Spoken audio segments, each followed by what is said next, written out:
கர்த்தருடைய பரிசுத்த நாமத்திற்கு மகிமை உண்டாவதாக. இன்றைய தினத்திலும் நாம் ஒரு மிஷனரி குறித்து பார்க்க இருக்கிறோம். ஒரு சிறிய தொகுப்பாக இன்றைய தலைப்பு தரிசனம் செயல்பட வேண்டும். சிறு விதை ஆலமரமாகும், அதிலிருந்து வரும் விழுதுகளும் எண்ணற்றவையாக தொடரும். ஆம், சிறு தரிசனங்களும் அப்படியே.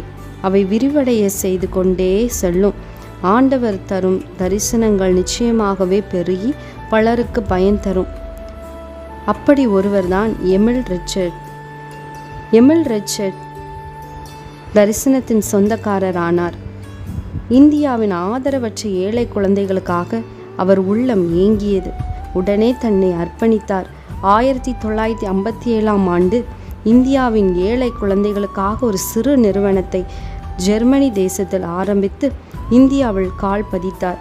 இன்று இந்தியாவில் 70க்கும் மேற்பட்ட இடங்களிலும் அயல் நாடுகளிலும் தன் கிளைகளை பரப்பி பல்லாயிரக்கணக்கான குழந்தைகளை வாழ்வின் உயர்ந்த நிலைக்கு உயரச் செய்து ஆயிரம் மாணவ மாணவியர்களின் வாழ்வில் ஒளியேற்றி சுடர்விட்டு பிரகாசிக்கும் கிறிஸ்டியன் மிஷன் சர்வீஸ் CMS என்பதே அந்த நிறுவனம். உணவிற்கு குறைவில்லை, உடுக்க உடைக்கு பஞ்சமில்லை, தங்கும் இடத்திற்கோ அளவில்லை. உலகியல் அறிவுக்கு பள்ளிகள், உன்னதரை பற்றி அறிவதற்கு அனுதினமும் காலை மாலை தியானங்கள், விசுவாசத்தில் நிலைக்க ஜப ஜீவியங்கள். மொத்தத்தில் CMS ஒரு குட்டி பரலோகம் என்று சொல்லலாம்.